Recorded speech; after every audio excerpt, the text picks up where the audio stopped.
like I said, she ends up getting hung up on the Tree of Woe. The story portion between Bayley and Charlotte here was Charlotte going for the legs to try to weaken her for the figure eight. And even to the point that, like I said, she puts on the corner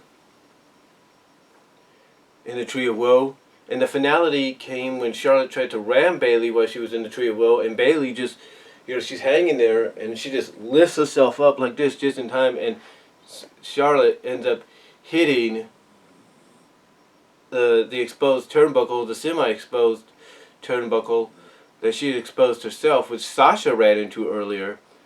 And then Bayley ended up seeing what happened, seeing the opportunity she had, and decided to go for the Macho Man elbow, which she hits, and Bayley retains. So again, overall, decent match. Not as good as last year's, but close to it. Close to it. Then we had the, I think, did we have the ladder match? Let me check. I think we had the ladder match next. Could be wrong. No, I think we did have the ladder match. I think we had the triple threat ladder match for the Raw Tag Team titles, or so we thought.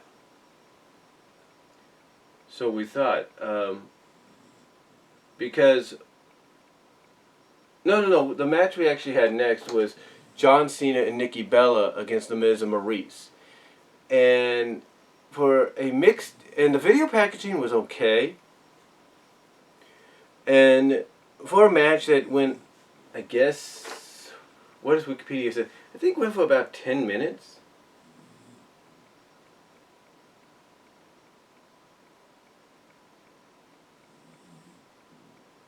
I think for about 10 minutes it went.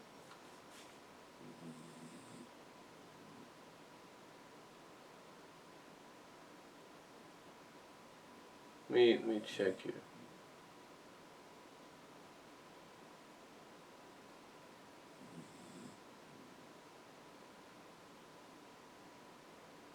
Oh, here we go.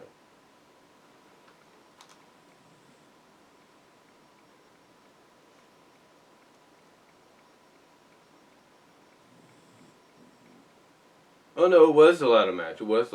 Never mind. No, it was the ladder match actually. Not according. Yeah, it was the ladder match. Match between the triple threat ladder match for the Raw Tag Team titles. Well, like I said, so we think, because after Anderson and Gallows after Enzo and Cass make their entrance, Sheamus and Cesaro, who are now kind of, I guess, match, kind of dress alike now to, definitely establish they're a tag team now. After they made their entrance, after Gallows and Anderson made their entrance, all of a sudden you hear the New Day's music hit, and I give them credit. I said this in my reactions. I'll give them credit. They faked it out and made it look like the New Day was going to turn it into a fatal four-way, because you had the New Day in the wrestling gear. You have somewhat of a legitimate storyline there where New Day wants to get back their titles from, especially storyline wise. They want to take out the team that defeated them for it. But again, I give WWE credit. It was a good fake out, because you're thinking at first, is it them? And the fans, they're hearing, oh wait, there's a fourth team? And you start hearing the delete chants, and you're hearing the delete chants happening, and you're thinking at first, could it be? But then, they kind of start teasing. They still kind of tease a little bit, making you think it could be New Day. And then all of a sudden, that's when you hear, boom, the Hardy's music hits, and out come the Hardy Boys. Basically, what it looks like to me, because I saw the post-match interview, it looks like to me that it's going to be a hybrid. It's going to be a more lightened version of the Broken universe, more of a hybrid. Like, you're going to get it, but you're going to get a hybrid of the WWE Hardys mixed with the Broken Hardys. That's what it looks like to me. That's what it looks like to me. And but yeah, the Hardys show up as a surprise fourth entrant, and the match, I think, what was the time that they said it went for? Because, like I said, for the time that it was given, the match was good. You know, ladder matches usually are good. And for the Hardys, this is like the second ladder match this weekend, because they had a ladder match against the Young Bucks at the Supercard of Honor. And so here they are in the second ladder match in 48 hours. In 48 hours, actually 24 hours. So, yeah, the Hardys are back, and they definitely showed that here. And like I said, it looks like you're going to get that hybrid of the WWE Hardys mixed with the Broken Hardy universe. So you're going to get a hybrid of that at first, until I guess these lawsuits, these behind the scenes things or issues are ironed out between Anthem and the Hardys. So overall, though, the match was good. You definitely had some spots with all four teams. The finality came when Jeff, of course being Jeff Hardy, gets the tallest freaking ladder in the match, climbs and ascends to the top, and does a swanton bomb right onto Sheamus, right onto Cesaro, mostly Cesaro. Sheamus gets glanced by it to the point it's enough where he rolls off the ladder. Because like I say, he kind of gets glanced by, I think, a foot or a leg of Hardy's, or a boot by Hardy's, and it just glances him enough to where he rolls off. But in the end, the Hardys end up winning the Raw Tag Team titles. And again, it's a good showing by all four teams. The Hardys, there's no question that they still can do it in a ladder match. But yeah, these guys just really brought it in this match. Like I said, decent showing. Enzo being tossed around at times by Big Cass as a weapon was good, especially across the ladders. Or the two ladders that were bridged between the ring and the apron. I thought that was good. I thought that was a cool moment. But yeah, the Hardys end up winning the Raw Tag Team titles. And if you look at it from a continuity storyline perspective, as far as the Hardys go, and as far as the wrestling business goes, it kind of comes full circle, because you have them start this expedition of gold to win Tag Team Gold in TNA. You have them do it there. You have them continue it in these international and indie promotions, where they go to the Crash promotion, they win the Tag Team titles there. They go to the CWF Mid-Atlantic, win the Tag Team titles there. They go to an indie show, and to an indie promotion where they win the National Tag Team titles there. Then they go to Ring of Honor, they win the Ring of Honor Tag Team titles there. And then here, they come back and they win the Raw Tag Team Championship here. So, in a sense, storyline-wise, it brings it full circle. Because, let me ask you this.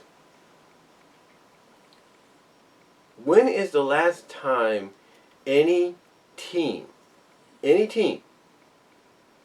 you will, when is the last time any team was able, or any superstar for that matter, was able to start a storyline in one promotion and, in a sense, end it or bring it full circle in another? How many men, how many singular stars, teams, whatever, have been able to do that, as far as I know? How many? Not many. Not many at all. Because, as far as I know, this is like a first. I think. I could be wrong, but it's a first. Because, like I said, the Hardys began it in TNA Impact Wrestling. They continued it on these indie tours, winning, like I say, the Crash Promotions Tag Team titles in Mexico, winning the CWF Mid-Atlantic titles, winning the National Tag Team titles at an indie promotion at a flea market. And now, and then, like I said, going to Manhattan, New York, at Manhattan Mayhem, winning the tag team titles there. And then, if that's not enough, if that's not enough, they come back to WWE here and win the tag team. They win the Raw tag team titles here, and it's all part of a storyline. And I'm thinking, I'm thinking if this wasn't some kind of part of, I'm thinking if this wasn't part of the deal between the Hardys and WWE to get them to come back to be part of this, I don't know what was. Because even in the post-match interview, they acknowledge that this is the culmination of the journey. And like I said in the interview, you can kind of see that, like I said, it's going to be a hybrid between the WWE Hardy, between the WWE version of the Hardys and the Broken Hardys. At least until these lawsuits, behind the scenes lawsuits, are ironed out.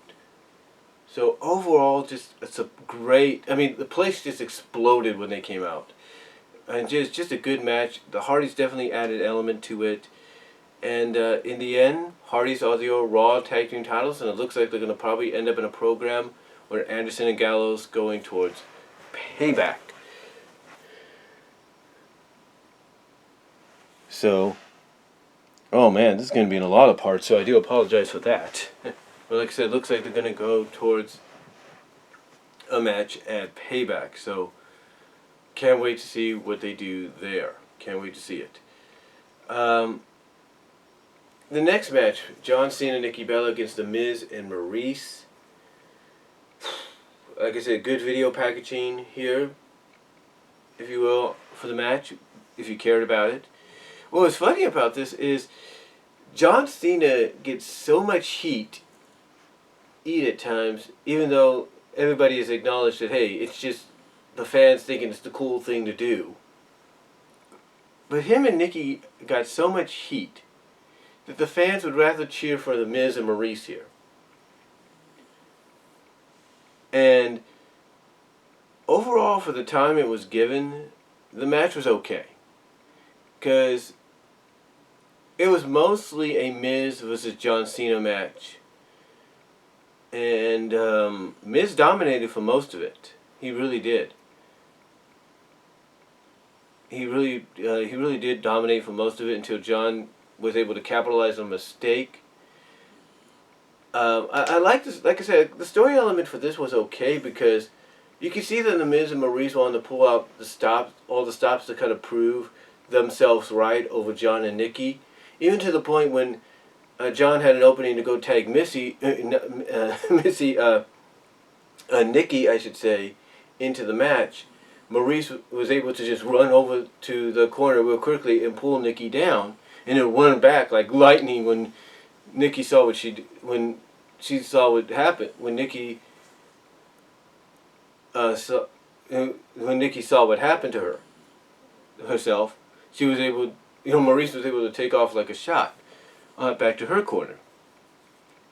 But like I said, John Cena was able to capitalize on another mistake by The Miz, and that led to John Cena tagging Nikki, and thus Maurice had to get in, and Maurice basically got speared, I think, right as soon as they finally made contact.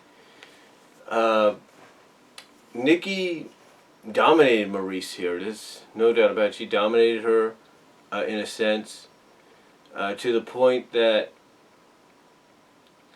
both Maurice and to the point that both Nikki and John were able to lay out Maurice, and Miz put a double 5-knuckle shuffle into a double finishing finale, because basically you had The Miz, you basically had John pin The Miz after the attitude adjustment, and you had Nikki pin Maurice after the Rack Attack 2.0, basically a double pinfall, double pin. And then of course, as you pretty much figured, they were going to do the proposal afterwards. They did. But what I like about this is the way they did it. They basically had John kind of be real and say, kind of mention of how this all came about, how, and everything, how they were building towards this, and how the moment would be right when it would happen. And he said tonight's that moment, and he ends up getting on his knee, and he says, he doesn't say Nikki Bella, he says her full real name, and he asks her to marry her, and she says yes. So there you go. The engagement is done. They are now engaged. They're going to be married. So yeah. I know some people may not like that, but you know what was funny is even though John and Nikki were booed throughout the match, the entrances and throughout the match, there was a little bit of boos during the proposal segment, but then they kind of just died down. It was like people were like, "Oh wait, yeah, we knew this was coming, but this doesn't really happen that much at rate. This has never happened at Mania." So there you go.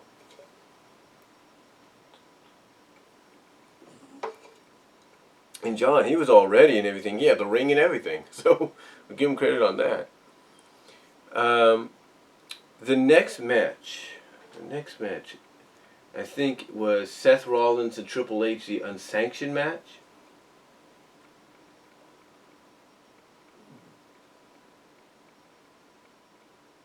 I think it was. Let me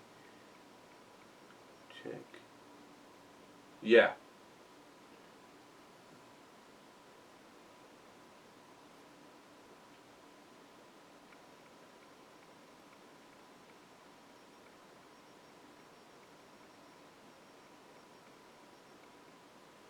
It was the unsanctioned match between Triple H and Seth Rollins. And you want to talk about storytelling really helping a match, and with the match being pretty good itself, this was the perfect combination in my opinion.